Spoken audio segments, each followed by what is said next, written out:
আর ভালো লাগছে না প্রতিদিন এইভাবে বাড়ি বাড়ি গিয়ে টাকা তুলতে। ঋণ নেওয়ার সময় সকলে একেবারে হুমড়ি খেয়ে পড়ে, কিন্তু দেওয়ার সময় কাউকে খুঁজে পাওয়া যায় না। সব সময় কি এগুলি আর ভালো লাগে? আমার নাম মতিন। এই ভোর সন্ধ্যাবেলা যেতে হচ্ছে পাওনাদারদের কাছ থেকে টাকা তুলতে। কি আর করব, সময় মতো টাকা তুলতে না পারলে আবার আমার বেতন কাটা পড়বে। এমনিতে যে বেতন পাই তাতেই মাসের শেষে টানাটানি পড়ে যায়,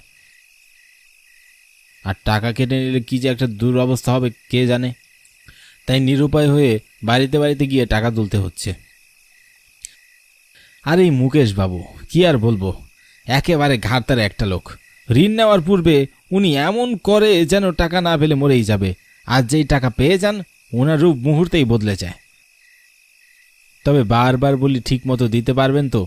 উনি প্রত্যেকবার টাকা তোলার সময় বলেন যে ঠিক মতো পরিশোধ করতে পারবো, কিন্তু টাকা নেওয়ার সময় হয়ে গেলে তার খোঁজ আর পাওয়া যায় না।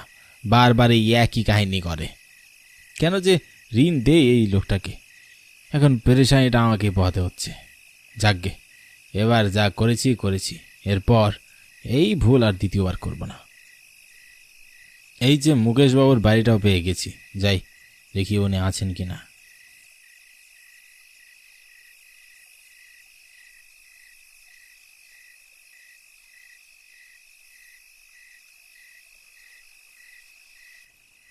মুকেশবাবু, বাড়ি আছেন? কেউ কি বাড়ি আছেন? আমি প্রায় পরপর ডেকেই গেলাম, কিন্তু প্রত্যুত্তরে কোনো সাড়াই পেলাম না। তবে আমিও হার মানার পাত্র নই, আজ টাকাগুলো নিয়েই যাব। মুকেশবাবু, বাড়ি আছেন আপনি? এইবারেও কোনো সাড়া নেই। তবে বাড়ির বাহিরে দরজাটা তালা দেওয়াও নেই, তার মানে নিশ্চিত বাড়িতে কেউ না কেউ আছে, কিন্তু কথা বলছে না। আজব মানুষ তো বাবু, সাড়া দিচ্ছেন না কেন? ঘুমিয়ে পড়েছ নাকি?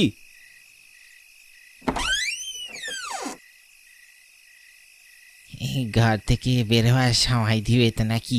একে একে ধারে কি ডেকে গেলেই হয়? হ্যাঁ, কি কি হয়েছে শুনি? কি হয়েছে মানে? আজ 5 তারিখ হয়ে যাচ্ছে মাসের, কোনো খেয়াল আছে আপনার? গতকাল টাকা দেওয়ার কথা ছিল, দিয়েছেন? ও, আপনি? আমি ভেবেছি হয়তো গ্রামের কোনো ছেলে চোকরা। আসুন, ভেতরে আসুন। এইভাবে বাহিরে অনেকক্ষণ দাঁড়িয়ে আছেন, ভালো লাগছে না। না না, আজ আর ভিতরে যাব না। আমার পাওনার টাকাগুলো আমাকে দিলে আমি উপকৃত হব। আমি জানি আজ চলতি মাসের 5 তারিখ, কিন্তু হাতে একটা পয়সাও নেই। কি দেব? আমি ঠিক পরের মাসে দিয়ে দেবো। হ্যাঁ, আর আসতে হবে না।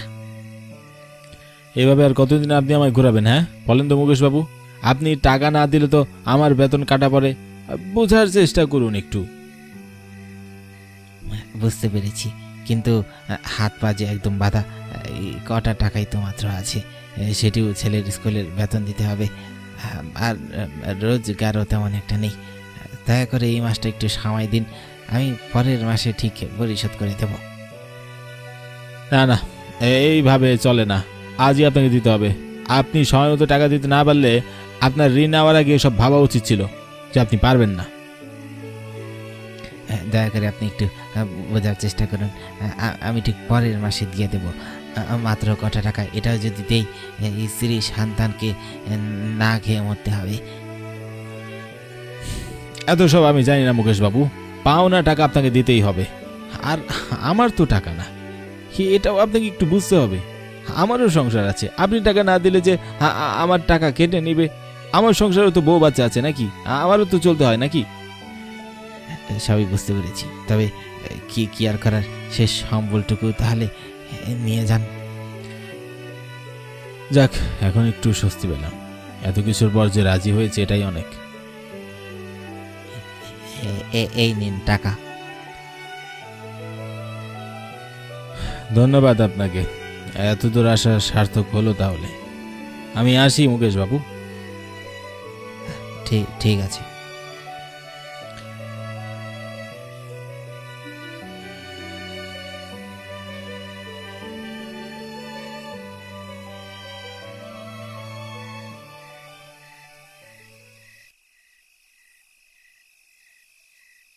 আজ বেশ পেরেশানি হয়ে গেল। তবে টাকাটা যে হাতে পেয়েছি এটাই অনেক। এই লোকটির রোজগার কাহিনী শুনতে শুনতে অতিষ্ঠ হয়ে পড়েছি। যতবার ঋণ নেয় ঠিক ততবারই একই কাহিনী শুরু করে। তবে এবারই শেষ, আর কোনো রকম ঋণ আমি তাকে দিতে পারবো না।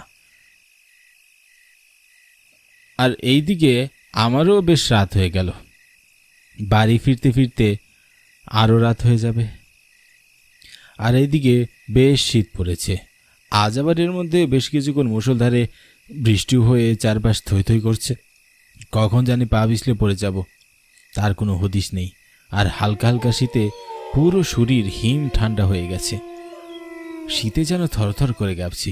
পরনেও কোনো মোটা কাপড় নেই যে একটু রেহাই পাবো। চারদিকটাও কালো কুয়াশায় যেন ঢেকে পড়েছে। রাতে তো আর কুয়াশা দেখা যায় না, তাই কালো অন্ধকারে কুয়াশার আভা ছড়িয়ে পড়েছে। আশেপাশে একটি আলোরও দেখা নেই।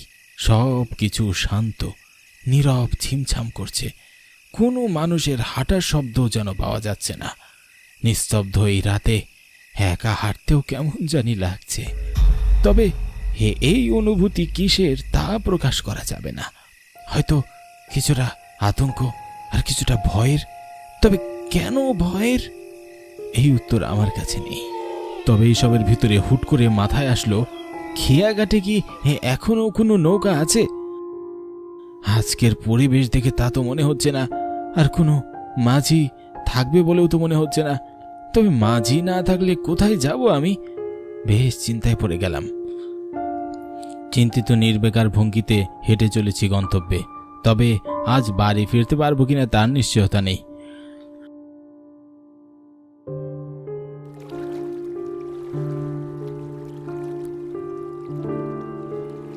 বেশ বিপাকে পড়লাম তো। এই নদী পার হবো কি করে? সাঁতার কেটে পার হওয়া তো একেবারেই অসম্ভব। ওইদিকে ছেলেটা অসুস্থ, গিন্নি একা। তবে কি আমার দুঃসম্পর্কের কাকার বাড়িতে গিয়ে উঠবো? কিন্তু এই রাতে কাউকে বিরক্ত করাটাও তো ঠিক হবে না। ছেলেটাও অসুস্থ। দেখি কিছুক্ষণ অপেক্ষা করে কোনো নৌকা আসে কিনা। লোকটার জন্য বেশ বিপদ হলো আমার। তবে একটু হয়রানি হলেও যে চাকরিটা রক্ষে পেয়েছে এটাই ভেবে স্বস্তি।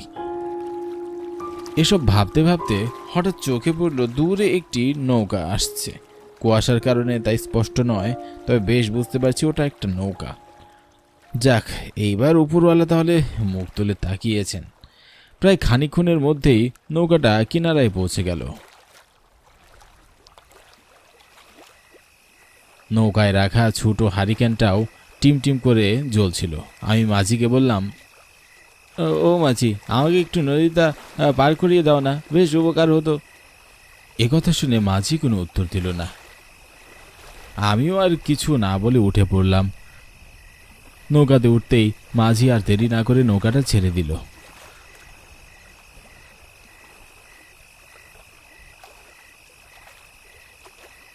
ফাঁকা নিস্তব্ধ নদীর মাঝ বরাবর নৌকাটি ভেসে যাচ্ছে। কুয়াশাতে বেশ ঢেকে রয়েছে চারপাশ। ঠিক তখনই হঠাৎ করে হারিকেনের টিমটিম আলোয় আমার চোখ পড়ল নৌকার ছাউনির নিচে। চোখ পড়তেই যেন আটকে উঠলাম। এত রাতে এইটা কার লাশ? এই লাশটির সাথে কেউ নেই বা কেন? আমি কৌতূহলবশত মাঝিকে জিজ্ঞাসা করলাম, লাশটি কার? কিন্তু মাঝি কোনো উত্তর দিল না। মনে হলো তার কানে কোনো শব্দই পৌঁছায়নি। কিন্তু আমি নাছোড় বান্দা, আবারও বললাম, মাঝি, নৌকাতে কার লাশ? আপনার পরিচিত কেউ? তবু কোনো উত্তর পেলাম না। নৌকাটি এতক্ষণ প্রায় মাঝ বরাবর চলে এসেছে। নদীর মাঝখানে আসতেই চারপাশটা আরও বেশি থমথমে হয়ে গেল। হঠাৎ এক দমকা হাওয়াতে প্রবল বেগে নৌকাটি পার করে যেতেই লাশটির মুখের কাপড়টা সরে গেল। লাশটির মুখের দিকে তাকাতেই আমার বুকটা চিরিত করে উঠল। লাশটি বড় বড় চোখ করে আমার দিকে তাকিয়ে আছে। পুরো চোখ মুখ রক্তে মাখা, একেবারে যেন থেতলিয়ে গেছে। এমন লাশ আমি জীবনে কখনো দেখিনি। আমার হাত পা থরথর করে কাঁপতে লাগলো। বুকের ধকধকানিটাও বাড়ছে। নদীর একেবারে মাঝ বরাবর এসে আমি পৌঁছেছি। কোনো দিকে যেতে পারছি না। হ্যাঁ, আমার গলাটাও ভারী হয়ে আসছিল। কোনো রকম মাঝিকে বললাম, লোকটা কি অ্যাক্সিডেন্ট করেছে? আজব লোক তো বটে, কোনো উত্তর দিচ্ছে না, বোবা নাকি? আমি আর কিছু বললাম না। এদিকে আমার প্রাণ বেরিয়ে যাবে এমন অবস্থা, স্থির হয়ে বসে থাকতেও পারছি না। এরই মধ্যে পাড়ে পৌঁছে গিয়েছি।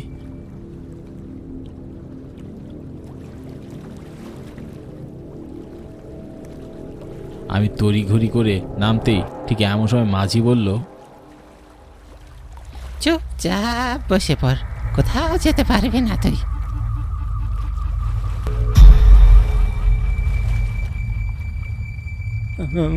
মানে? কেন চিনতে পারছিস না?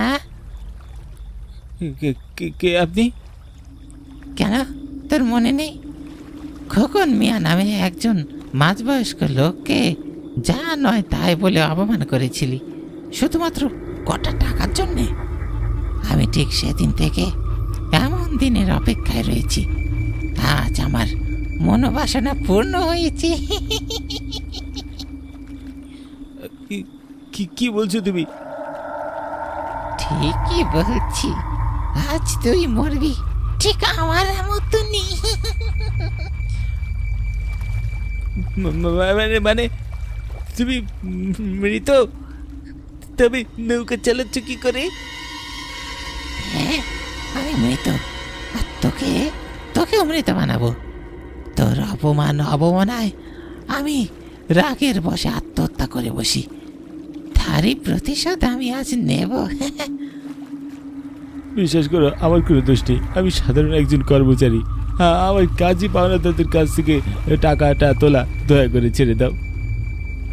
না, আজ তোর রেহাই নেই। না, দয়া করে ছেড়ে দাও, ছেড়ে দাও আমায়। বাঁচাও, কেউ বাঁচাও। কে? স্যার, এত রাতে আপনি এখানে কি করছেন? আপনি এখানে? হ্যাঁ, নদীর পথ ধরেই আমার বাড়ি ফিরতে হয়, তবে এত রাতে আপনি এখানে কার সাথে কথা বলছেন? রণজয় বাবুর কথায় আমি মাথা ঘুরে তাকাতেই দেখি কেউ আশেপাশে কেউ নেই, সেই মাঝি নেই। বেশ হকচকিয়ে গেলাম। তবে এতক্ষণ যা ঘটল তা কি নিছকই কল্পনা? তবে এ কি করে সম্ভব? কি হলো, কথা বলছেন না যে? তবে বেশ চিন্তিত দেখাচ্ছে আপনাকে। কোনো সমস্যা? না, মানে আমি একটু আপনাদের বাড়ি নিয়ে যাবেন আমাকে? অবশ্যই, আসুন না স্যার।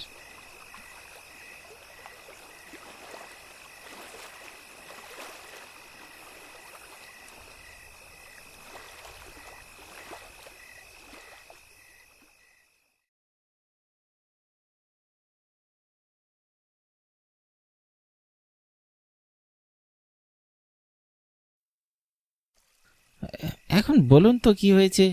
কিছু লুকাবেন না আমার কাছে। আপনার চোখ মুখ দেখে স্পষ্ট বোঝা যাচ্ছে কিছু একটা হয়েছে। আমি আর লুকাতে পারলাম না, সব কথা রণজয় বাবুকে খুলে বললাম। আমার কথাগুলো শুনে তার চোখ দুটো কপালে উঠে গেল। তিনি আমার মতো বেশ হকচকিয়ে উঠলেন। তারপর আমাকে বললেন, এক কাজ করুন, আজ আপনি আমার বাড়িতেই থেকে যান। নিজের বাড়ি আর ফিরতে হবে না, এখানেই থেকে যান। তবে এরপর আর কোনো রাতে খেয়া ঘাটে আসবেন না।